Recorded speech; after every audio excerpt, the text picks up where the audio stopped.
Good afternoon, my conscious co-creators. Welcome to another edition of the Conscious Consultant Hour, Awakening Humanity.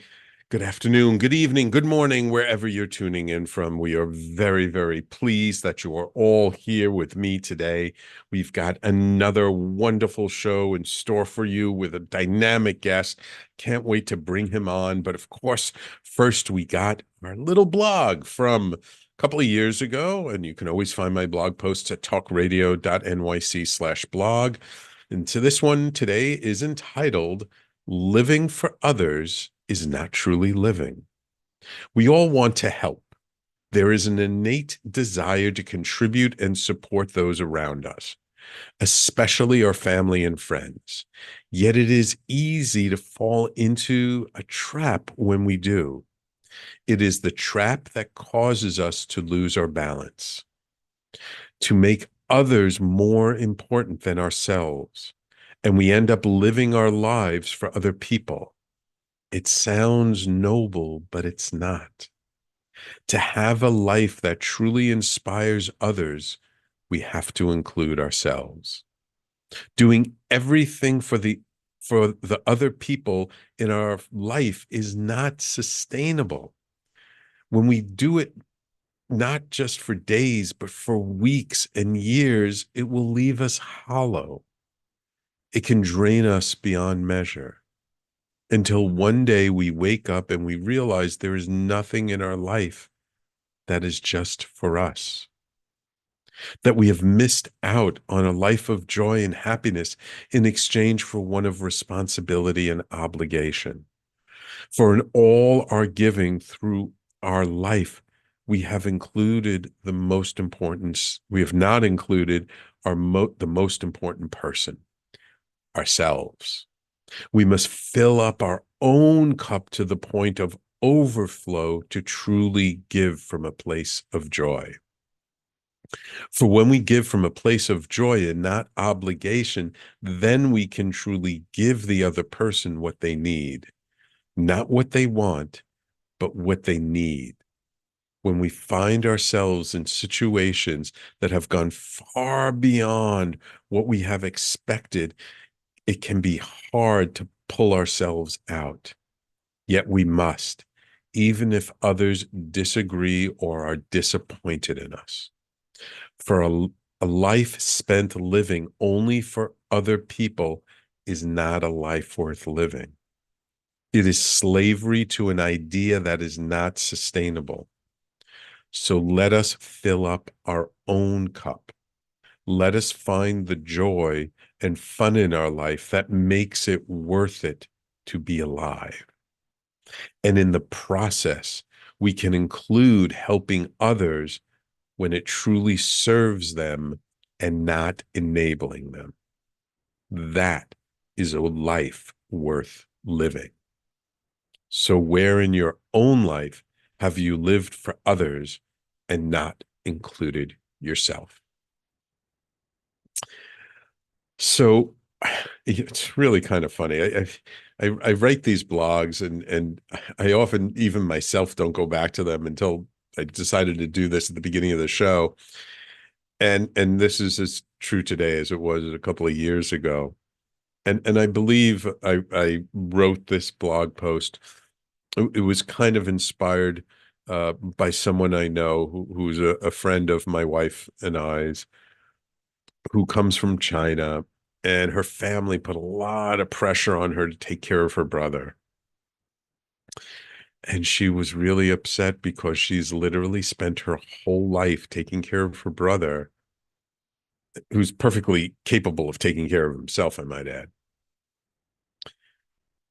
And she's missed out on relationships, she's missed out on opportunities. And she really just felt like, what about me? What happened to me in all of this? And so it just got me thinking, because I've done this myself when I was much younger, like when I was still in college and fresh out of college. I made other people more important than myself, and I supported a couple of friends of mine for several years. And I know so many people, usually it's women who end up doing this. I mean, let's be honest, guys. Usually women end up supporting people much more so than men do, in a non-traditional sense. I don't mean to, being married and having kids, but I mean with friends, with partners, women are much more caretakers. And this is something I learned a while ago was that, there's nothing wrong with giving. We all love to give. But when we give from our lack, we don't really give what the other person needs. And all we're doing is draining ourselves and we're making ourselves more uh, uh, fragile that we're going to need to be taken care of one day if we go too far. But when we fill up our cup, when we give from our overflow, that's when we can truly give. Because when we're filled up and we feel good, then we can really recognize, does this person really need that kind of help? Do they need some tough love? Or maybe they do need help. Or maybe, they need and just enough to help them to pull themselves out of the hole, but not totally enable them. And so I've really come to appreciate the wisdom of this kind of philosophy, because too often if we get sucked into a situation and we're not giving from our overflow, we're giving from our lack, it just drains us and drains us and drains us and drains us, and then we're eventually just not able to give at all. And so, and this even recently, it's so funny. I think I mentioned it before on the show. I was down in Peru for my first time with a group, and I thought I was going to go down there and do deep work and unwind traumatic behaviors and all this stuff. And instead, I just had a really good time. And I was like, what's going on here? I'm supposed to be doing deep work. And then the message kind of came to me. It was like, no, you didn't come here to do deep work. You came here to fill up your cup. I was like, oh, oh, I see. And what happened is I did fill up my cup. It was a wonderful break. I've actually never had that kind of a break where I was out of touch for since the pandemic, I think. And I just was really present and indulged myself, got a bunch of body work done and everything. And then I came back and my own groups are starting to grow. And when I do my own work now the deep work is starting to unfold, but I needed to fill up my own cup first in order to be ready for that. So as much as I wrote this 2 years ago and I wrote it inspired by someone else, but saw my own reflection in it, I realized, this is really a timeless message. So I hope you've learned something from that. I hope something in that resonates for you, and that, I feel if we all learn to fill up our own cups and then we can come from a place of joy, the world will be a much better place. So again, the name of this blog post is Living for Others is Not Truly Living. You can find that on talkradio.nyc/blog, as well as on my own personal brand website, theconsciousconsultant.com. And we will continue bringing you more blog posts. Hope you like them. I see loyal listener Patty on the live stream tuning in. I'm glad to have you with us, Patty. And now it is my pleasure to welcome to the show a holistic chiropractic physician, a visionary thinker, and a leading expert in consciousness, Dr. Darren Weissman. Dr. Weissman is the developer of the LifeLine technique, where he empowers individuals to transform their emotional programs and unlock their innate healing potential. With best-selling books such as The Power of Infinite Love and Gratitude, Awakening to the Secret Code of Your Mind, The Heart of the Matter, and his children's book, The Daily Lessons of Infinite Love and Gratitude, Dr. Weissman's writings have touched the lives of many seeking personal growth and healing. His contributions can also be found in the famous Dr. Emoto's best-selling book, The Healing Power of Water. In addition to his written works, Dr. Weissman has appeared in such films as Emotion, Making Mankind, Beyond Belief, and the award-winning documentary Heal.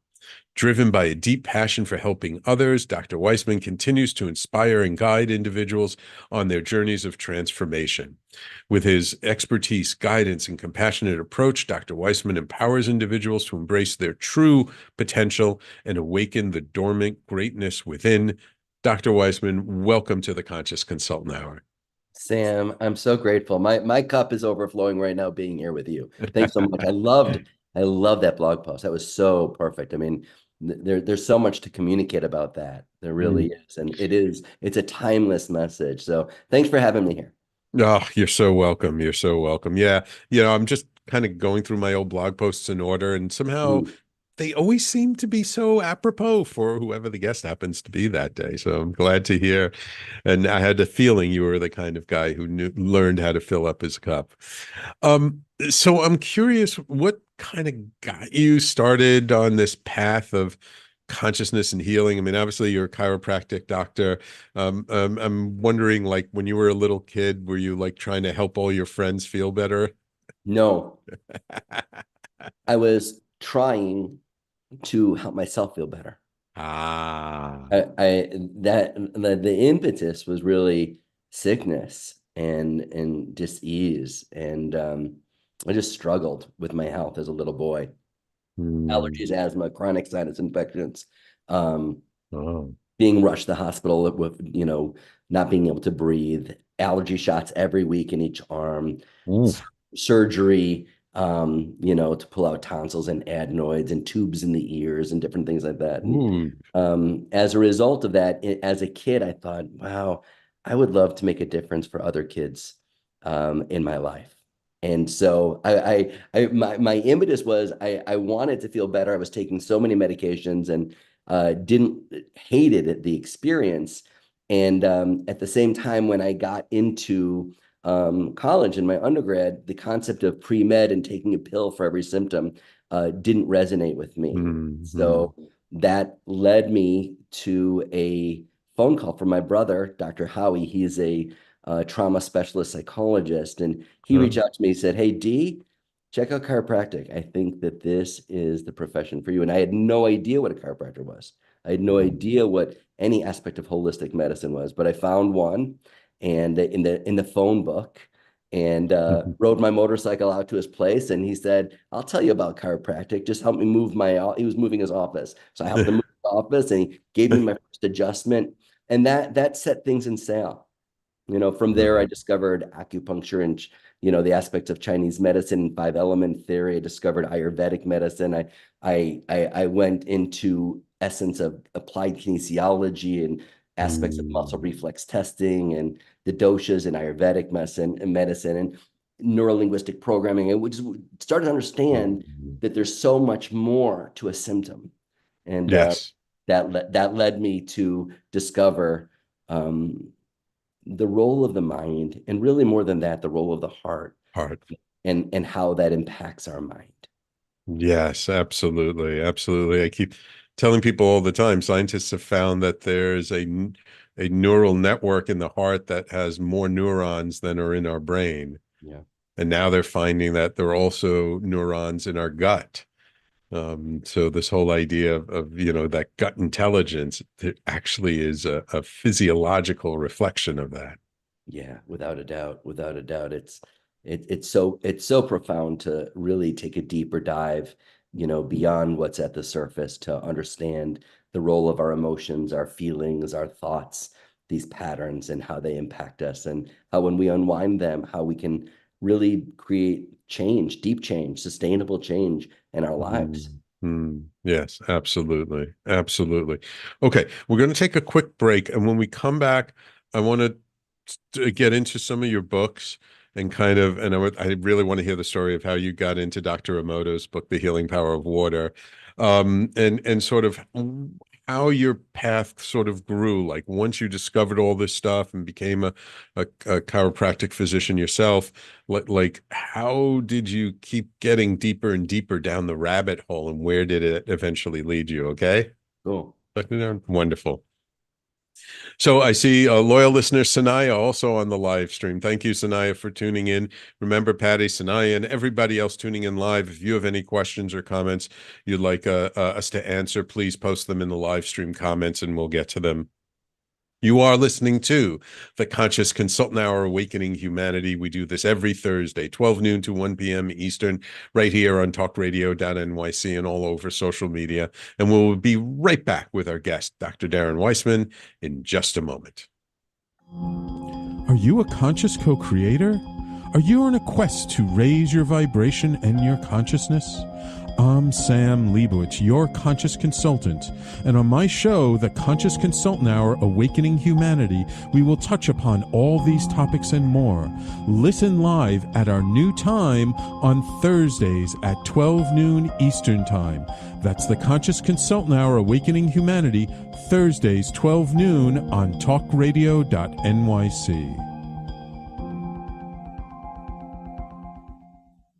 Are you a high-achieving, growth-oriented leader? Are you interested in developing your authentic leadership while creating a healthy, inclusive workplace? Hi, I'm Dr. Mira Brancu, host of The Hard Skills on talkradio.nyc at 5 p.m. Eastern on Tuesdays, where we discuss how leaders develop the hard skills needed to make a greater impact. We interview experts, have live coaching, and tackle these challenges. Listen to The Hard Skills on Tuesday at 5 p.m. Eastern on talkradio.nyc. Are you a business owner? Do you want to be a business owner? Do you work with business owners? Hi, I'm Stephen Fry, your small and medium-sized business or SMB guy, and I'm the host of the new show, Always Friday. While I love to have fun on my show, we take those Friday feelings of freedom and clarity to discuss popular topics on the minds of SMBs today. Please join me and my various special guests on Friday at 11 a.m. on talkradio.nyc. You're listening to Talk Radio NYC. Uplift, educate, empower.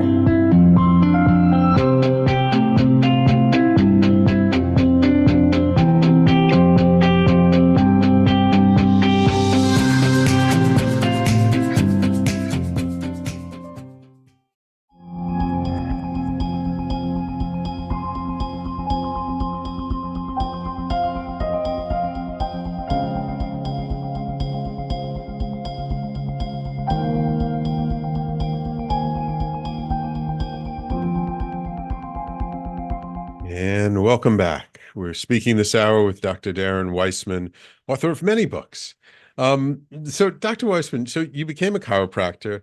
You took a kind of a deep dive into all of these quote unquote alternative healing techniques. I tend to think of them as more traditional, and actually modern medicine is more the alternative. Um, uh, how did you decide to like start to write books and starting to speak on the subject and starting to be a more active proponent of this? It was really a divine path. Once I literally experienced my first adjustment, I was like, okay, this has opened up a door, but I had no idea where this was leading me. While in chiropractic school, I met this guy who's an MD chiropractor and acupuncturist, Dr. Ray Wee Chi, and he taught me the ways of the meridians and the flow of life force, and how if there's too much or too little, it influences our organs and our senses and the seasons and how it interacts with things. And then I met this guy. I developed an inguinal hernia, and I was doing some acupuncture on myself, and it wasn't really taking me where I wanted it to go. I was looking to avoid surgery and have it heal on its own. And I was going to Florida to be with my parents for a Christmas break or something like that, a holiday break. And I was supposed to meet up with a guy named Dr. Steve Popkin. And he had studied in Sri Lanka, and he had done this unique acupuncture technique. And I was really feeling down and out about the hernia. And I was like, I'm not going to go meet him. And my mom gave it to me. She's like, what do you mean you're not going to go meet him? Go meet him. Who knows what's going to happen? So he did this unique acupuncture protocol, and the hernia healed. And Mm. we became fast friends, and he invited me to attend a course that he was bringing in the doctor from Sri Lanka, whose name is Lord Pandit Professor Sir Dr. Anton Jayasuriya. He is the most renowned acupuncturist in the world. He runs the Kalabawila Hospital in Colombo. They treat 300 to 500 people every single day for free.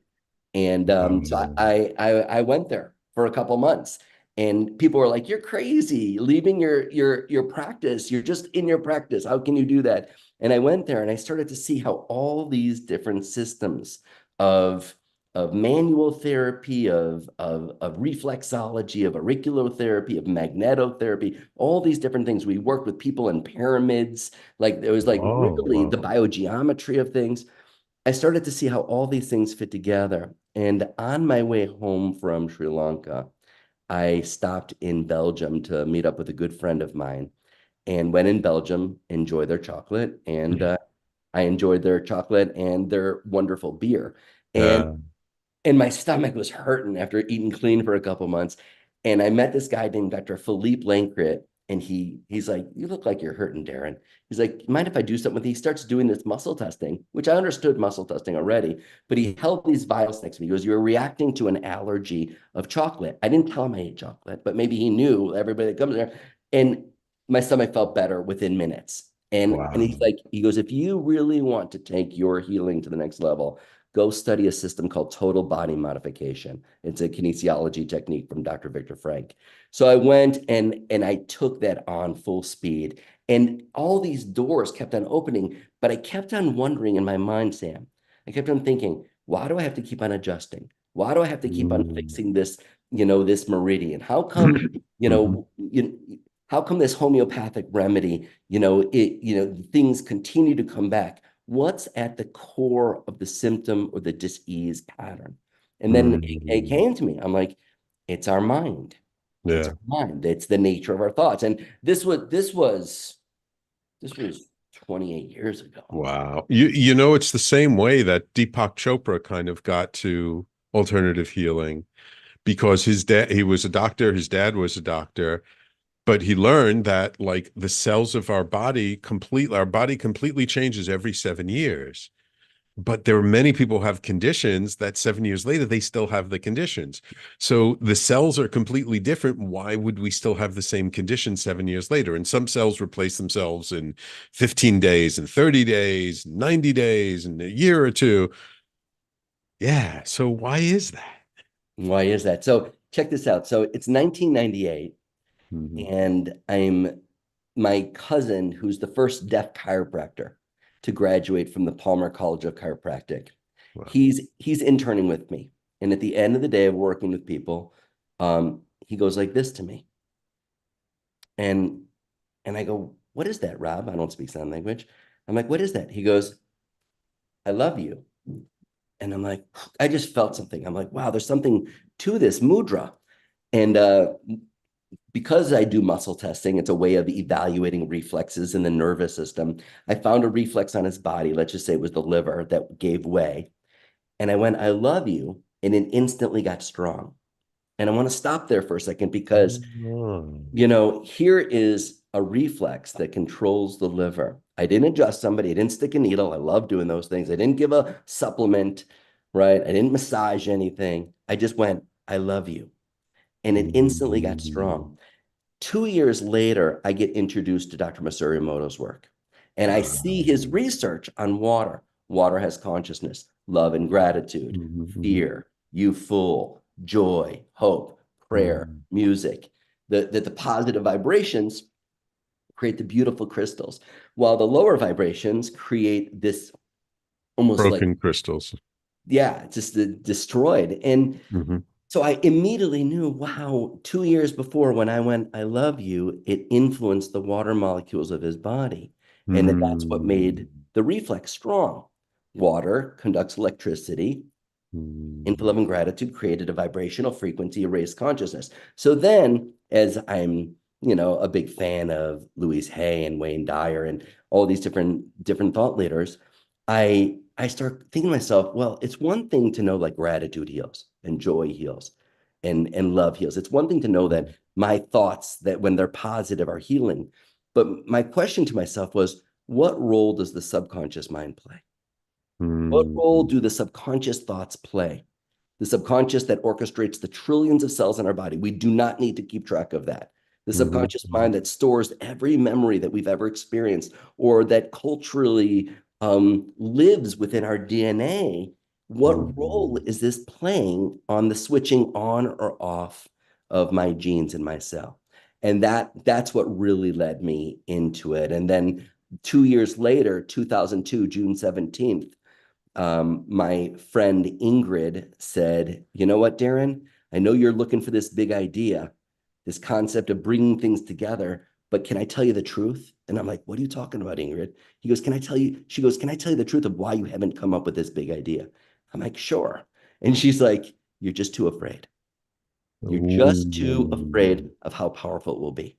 And that night, I had wow, this collision of faith and fear, and I mm, downloaded this flowchart, this 16-step flowchart, which I ended up discovering is really a roadmap of the subconscious mind. Utilized with muscle reflex testing, I can guide anyone through a process that's impacting the health of their body, their behavior, their relationships, what they're attracting, what they're repelling, even the concept of, like you were talking in your blog, where we find ourselves people pleasing or proving, need to prove.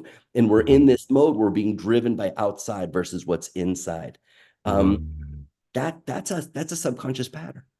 That's a wow, subconscious yeah, pattern. When you change that pattern, you change your perception. You change your perception, you change the behavior, you change the biology, it directly influences it. So, it's a step by step, but on June 17, 2002 is when wow, the rabbit hole got opened up for me. And then wow, I entered this realm of realizing the nature of our invisible, unconscious, subconscious mind and the impact on biology and behavior. And since then, like here's Bruce Lipton, who wrote The Biology of Belief, and mhm, but there's a biology of belief, there's a biology of behavior. There's a whole aspect of consciousness that influences us in every way, and people can learn how to tap into their subconscious mind and activate it and use it as a tool for manifestation versus oftentimes because people don't even understand what this conversation is all about, right, the mind becomes a tormentor, and they right, and now we're victimized by whatever thoughts or feelings or behaviors we have. It's just who I am, but it really isn't. There's a mhm, way in which we can channel that subconscious mind and guide it with intention, and create a whole new relationship that is loving and compassionate and kind and caring towards ourselves. I'm curious, when you downloaded that whole system, was there any aspect of it that really surprised you, that really made you go, "Oh, wow, like that's the way it works?" Or did it all just kind of make sense from all the other things that you had studied? Both. Ah, It all made sense, and I instantly knew how to do it. And the next day, I went on into the office, and I was telling my friend Tom, whose wife Ingrid said, "You're just too afraid." I'm like, "Tom, I came up with a big idea." He goes, "Well, tell me what it is. Show me it." I'm like, "You know what? I don't want to do it yet. I wanted to see if this is just BS or if this is mhm, real. Maybe it just is like I'm just having a freak out moment." right. And I started working with people, person with low back pain, digestive challenges, sinus, Mm, headache, and everyone was leaving changed. Everyone's leaving change. And so I instantly knew how to do it. What was I surprised about? I, I'm still 21 years later, I'm in awe of it. Just the unique mm, application in everyday life where it's so necessary for people to be empowered to stay present and to yeah, process emotions and focus where they're going. Sometimes that seems like it's a Herculean type of effort, but it really doesn't have to be that way. And yeah, yeah, and yeah. so Beautiful, beautiful, beautiful. Okay, we're going to take our second break. When we come back, I want to talk about your books, like which was your first book, and sort of what you're revealing in your books. What was it like to be part of Dr. Emoto's book? And then, how did things develop? Because it seems like you've really been relatively prominent and have gotten in all these great films and documentaries. So I'd love to hear more about that as well. Okay. Yeah, sounds great. Wonderful, Dr. Darren. Thank you. So, everyone, please stay tuned. You're listening to the Conscious Consultant Hour, Awakening Humanity. Remember, if you have any questions while we're live, post them into the comments section. We'll get to them during the show. And we will be right back with our guest, Dr. Darren Weissman, in just a moment. Hey everybody, it's Tommy D, the nonprofit sector connector, coming at you from my attic. Each week here on talkradio.nyc, I host a program, Philanthropy in Focus. Nonprofits impact us each and every day, and it's my focus to help them amplify their message and tell their story. Listen each week at 10 a.m. Eastern Standard Time until 11 a.m. Eastern Standard Time, right here on talkradio.nyc. What really drives success in business? Introducing Intangify, the show that explores the intangible assets that create value and growth. I'm Matthew Asbell, your host and an attorney focused on innovation. Join me Fridays at noon Eastern to discover how innovation, culture, and other intangibles shape thriving companies from startups to established businesses. We'll share strategies to unleash your business's true potential. Tune in live on talkradio.nyc Fridays at noon Eastern and Intangify your business today. Were you an essential worker during the pandemic? If you needed to learn stages of epilepsy, did you depend on advocates? Did you use new innovations to cope with mental and neurological issues? Maintaining high quality of life and keeping good mental health are what we all strive for. I'm Frank R. Harrison, host of Frank About Health, and each week top healthcare influencers, professionals, and innovators answer these questions and more. Stay tuned on Thursdays at 5 p.m. on talkradio.nyc, and I will continue to be frank about health with all of you. You're listening to Talk Radio NYC at www.talkradio.nyc. Now broadcasting 24 hours a day.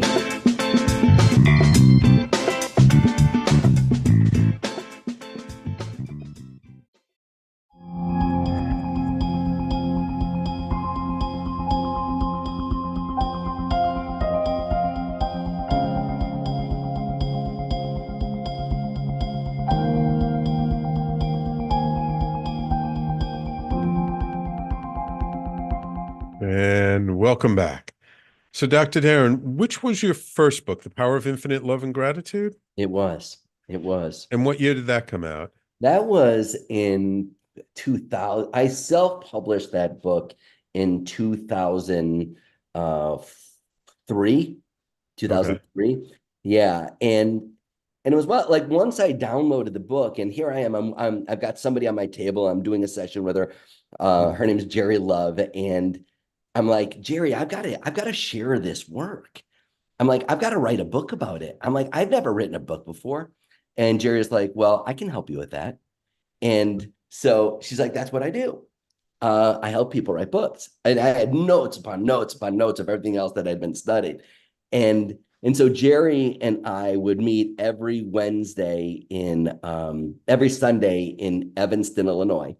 And it took us two years to write this book, and self-published it. In my mind, I just thought I'll share it with my clients, and anyone who wants to, and whatever it might be.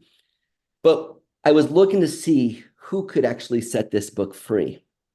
And I sent it out to a bunch of different people. Hay House turned it down. Oprah, all these different people turned it down. But I got a personal call one day from Louise Hay herself. We sent a book to Louise Hay, and Louise, my office staff left me a message saying, Louise Hay called. And I'm like, stop messing with me. And they're like, no, she didn't. So I call her back, and I'm like, hi, Miss Hay. This is Dr. Darren Weissman. And how can I help you? She's like, darling, I read your book. I wasn't feeling good one day, and I read it from cover to cover. I love your book. And on page 72 or whatever, you write about a woman who's on a train that has blood pressure challenges. She does this thing called the LifeLine technique, and it changes how she feels. And nowhere in the book do you write how to do the LifeLine technique. I said, well, Louise, I said, I have found that most people don't understand that infinite love and gratitude is a universal healing frequency. She goes, well, I do. And I was going to come to your course, but I'm going to be in Austin during the time of your course. I'm like, you were going to come to my course? I'm like, how about this? I'll be on the next plane to San Diego, and you Mhm. invite your best friends, and I'll give you a private course. I'll Sure. give you private LifeLine training. So she's like, you would do that? I'm like, of course I would. And then so she picks me up like this with her friend Mm. Claudine, and we spend the weekend together. And at the end of the weekend, she's like, wow, this work is amazing. I'd like you to be a Hay House author. I'm glad that you self-published. So, and she goes, and I would like you to write a chapter in Masaru Emoto's book, The Healing Part of Water. And it was just like, it was like all of a Oh, sudden, it's like the universe went, just went. And wow. so that really became such a catalyst for this work to impact so many people around the world, so many people to Wow. learn what it is and apply it in their own lives, whether it be learning it for themselves, some people that are coaches or some people that are doctors or therapists or whatever it might be, have learned that they can apply this unique technology of the subconscious mind to influence the health, physical, mental, spiritual health for themselves or the people that they're caring for. Mhm. That's beautiful. That's beautiful. That's an amazing story. Oh my God. You know how many people try to get the Hay House to publish their books and So many. uh, And people go like, hey, Darren, you're a house author. Can you get me into house? No, I really can't. yeah, It just was a fluke that yeah, Louise read the book and reached out, but you need an agent to get in there. yeah, I didn't have an yeah, agent. I never, and I still don't have an agent. right. So yeah, it was very unique. It was divinely guided, and I feel so blessed and grateful Mm, that awakening on June 17th became something that then mm, through the self-publishing, and I was just committed to that, opened up that world into the power of beautiful, love and gratitude. beautiful, beautiful. So your next book is Awakening to the Secret Code of Your Mind? Yeah, and that book is when I started teaching different aspects of it. Okay, so what is the secret code of your mind? Mm. The secret code of the mind is that the things that we look at as problems, whether they be things Mhm. that are just annoying or things that are catastrophic, and in our world, there's a lot of catastrophic things, Yeah. a lot. That rather than these being problems, that these are what are called portals. These are doorways. And Mm, doorways, they're evolutionary doorways. They're doorways to the next greatest version of ourselves. Just mm, beginning with that consciousness that this is somehow meaningful rather than it's a fight, rather than it's a mm, fix, rather than it's a failure, that it's a meaningful feedback mm, coming from the invisible subconscious mind that once again orchestrates how your liver functions, how your brain functions, how your gut functions, how you regulate blood sugar, but also not only that, how you store memories and how your as a result how your mind produces thoughts throughout the day that ultimately create our perception, ultimately mm, influence our belief mm, structures. mm. So the secret code of the mind is that the mind is not meant to torment us, even though so many people struggle with anxiety and depression and overwhelm and Right. pressure in our Intrusive world. thoughts. Yeah. Yes. That these are actually meaningful feedback systems that when we can learn to use them, then Awaken the Secret Code of Your Mind gives us a three-step process that gets us present, Mm, allows us to put a rudder in the water so that we can set intention that entrains the reactive consciousness into an active consciousness, the fear-based patterns into love-based patterns, mm, and then a process of using words, neurolinguistic programming, using declarative statements to create change in the present, past, and future, to create, as Eckhart Tolle talks about, the now, what it means to yeah. live in the now. That was my second book, Awakening the Secret Code, and it builds upon the power of infinite love and gratitude. But the third book, The Heart of the Matter, is about going into how do we, as human beings, process our emotions? How do we process our Oh. emotions? What does that even mean? We Mhm. are emotional beings, and in my humble opinion, I truly believe that the most important thing that we could ever learn is to be able to process our emotions. The Yes. ability or inability, like yesterday, just horrible. In Kansas City, what the heck? Yes. Oh my Another God. another mass shooting. It's like all these things that go on, whether it be a quarrel with a spouse, or whether it be, being so overwhelmed with finances, whatever it might be, our ability to process our emotions in the present moment so that we can integrate them and learn from them and grow and heal from these emotions, in my opinion, is the most powerful and empowering thing that we could ever learn to do. And so in that book, I teach a process that's called the see, feel, hear, and a process that's called the black hole. And it allows us to go to that horizon event where we feel like, man, we're going to be sucked into an abyss. These emotions are going to overwhelm me. But the reality is that the moment of complete darkness is the beginning of light. And we actually end up, as a result of going into the anxiety or the anger or the depression, we end up discovering that there's a voice inside of us that is guiding us, that is supporting us, that is present with us all the time. Yet we just don't take the time to take that internal dive through the see, feel, hear process, through the black hole. Then the pattern just stays in motion because the reactive mind's reactive, and it just keeps reacting to reactions to reactions. It's a domino effect until it's met by the force of the heart. And inside the heart is the power where change can. So I'm kind of curious, do you have like a daily practice that you do to help you to stay present? Yes. Yes. I always have a morning and evening ritual to start my day and end my day. I utilize the LifeLine technique. I use the technique to get myself present, to observe where I'm at, to discern the difference between what is a choice, what's not a choice. When I'm aware of what I don't have a choice over, I then go into my heart and I set intention. I use imagination. I use the steps of the LifeLine technique to create a shift. That's from a mind point of view. I use the LifeLine technique every day, morning and evening, to start my day and to end my day. In between, I have a focus on what I teach in the LifeLine, which I call the essential acts of self-love. And that goes along with your blog. The essential acts of self-love have to do with what are called the 5 basics: water, food, rest, exercise, owning your power. So these 5 things are a practice that I use throughout my day.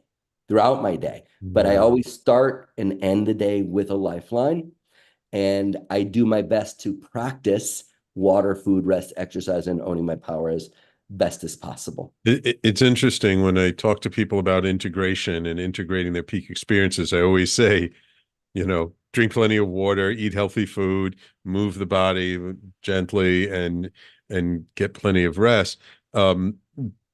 But owning your power, I would love to hear more about that. Like, if you could just briefly, before we go to break, like, what does it mean to you to own your power? Be authentic. Be honest. Be authentic. And it was your blog, bud. It was your blog. To love yourself first so you can love and be loved. To call on the divine from within me and to do my best to live from that, because we all get triggered. I'm not going to pretend that I don't get triggered. Everyone gets triggered. Sure. If you're a human being, you get triggered. And it's part of the evolutionary path until we take our last breath. Yet that evolves. The triggers evolve. They change. They transform. Certain parts of ourselves die as new parts are born. So that aspect of owning your power means to really be yourself. To really be yourself and be honest with yourself about when you say yes or when you say no from a place of self-love. And your blog was exquisite and perfect in expressing that. Beautiful. Yeah, as my mom used to say, yes, yes, no, no. Is it a yes? It's a yes. If it's a no, it's a no. And not, don't waver in between. Right on. All right. We got to take our last break of the show. When we come back, I'd love to hear about the daily lessons, the kids book that you wrote, because it's often we see all these self-help books and we see all these things that are written for adults, and it makes complete sense to me. Why don't we teach this to our children? So I'd love to hear about that, and then whatever you're working on now before we close out the show. Okay. Sounds great. Wonderful, Dr. Darren. So everyone, please stay tuned. You're listening to the Conscious Consultant Hour, Awakening Humanity. We've been speaking this hour with Dr. Darren Weissman, and we'll be right back to finish it all up in just a moment. Are you a high-achieving, growth-oriented leader? Are you interested in developing your authentic leadership while creating a healthy, inclusive workplace? Hi, I'm Dr. Mira Brancu, host of The Hard Skills on talkradio.nyc at 5 p.m. Eastern on Tuesdays, where we discuss how leaders develop the hard skills needed to make a greater impact. We interview experts, have live coaching, and tackle these challenges. Listen to The Hard Skills on Tuesday at 5 p.m. Eastern on talkradio.nyc. Hey everybody, it's Tommy D, the nonprofit sector connector, coming at you from my attic. Each week here on talkradio.nyc, I host the program Philanthropy in Focus. Nonprofits impact us each and every day, and it's my focus to help them amplify their message and tell their story. Listen each week at 10 a.m. Eastern Standard Time until 11 a.m. Eastern Standard Time, right here on talkradio.nyc. Are you a business owner? Do you want to be a business owner? Do you work with business owners? Hi, I'm Stephen Fry, your small and medium-sized business or SMB guy, and I'm the host of the new show, Always Friday.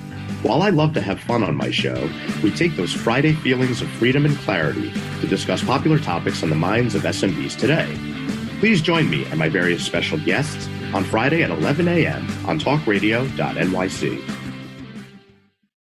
You're listening to Talk Radio NYC at www.talkradio.nyc. Now broadcasting 24 hours a day.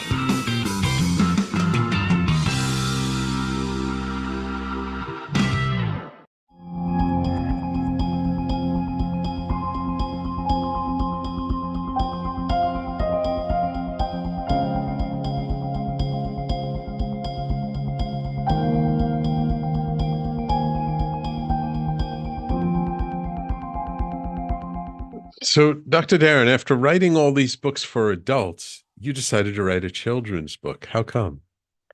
Because inside of everyone is a child. And as much as this was written for children, the beauty is that this is actually an adult book.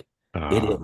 It is. It's an amazing adult book. It's 20 lessons that are on one level common sense, but aren't really. What it means to care and share and live with gratitude and have a positive attitude. There's 20 lessons that are written in a poetry type of way. It's a beautiful book. It's so much fun. Oftentimes on the retreats that I do around the world, when we do yoga at these retreats, we'll pick one of these lessons and we'll have that as a particular focus for the yoga practice along the way. But it is a fun book, and it's a wonderful thing for kids for sure. They love it, but the adults really get it. It really just hits home, because sometimes this work is it can be heady, and it's not meant to be that way. It's meant to really open the heart. It's more heart-centered. It's great to be curious and to take a deep dive into these deep conversations, yet it's about the human connection and holding space in a way that compassion bridges us to ourselves, and where we can throw ourselves a bone for, sometimes not showing up as our best, to the people that we love in our lives, and really just doing our best to show up as a good, kind human being. So the daily lessons of infinite love and gratitude. Yeah, I love that book. It's fantastic. So you obviously are someone who walks your talk. You didn't just come up with a system, you use it yourself. what kind of challenges come your way these days? Because, sometimes I feel that people see people like yourselves who've developed and you're doing well, and they think like, oh, life is so easy for them, everything's going great. Um, but there's still challenges, aren't there? Every day, Yeah. every day. I mean, to be raw and real, 5 years ago, my ex and I decided to get divorced, and we Mm. have 3 kids. And before we had decided this, we had made an intention. This was before COVID. We had Hmm. decided that we were going to take our kids out of school and we're going to travel with them for a year around the world. So knowing we were going to get divorced, we did this thing. And we Wow. and we came back, and nobody gets married to get divorced, but things happen and people Sure. grow and they have their own experience. But since then, we've done something that's called nesting. And in nesting, we have one house for the kids, and my ex and I, amazing woman, um, go back and forth between a condo that we have. And so, as beautiful as it is, that really requires doing your work. Yeah. It really requires doing your work. And my ex is still in my business. We still do business together. Oh, wow. So you can't fake it. You can't fake it. Yeah. It's like there's real emotions there. So, how do I apply it? I apply it in every day. I've got 3 teenagers. I apply it in every way. It's like we're in a world right now where the world's at the brink of so much. I apply Hmm. it every day in Right. every way. And so, what that means is unique. But the grass is not greener. It Hmm. is the grass is not greener for anyone. And the one of the fortunate things that I have been given the blessing is to work with some of the biggest thought leaders around the world and hold space. And I want people to Mm. understand that even though people are thought leaders and they're like teaching this incredible thing, it doesn't mean that they don't get triggered, they don't feel fear or anger or overwhelm Right. They're or still human beings.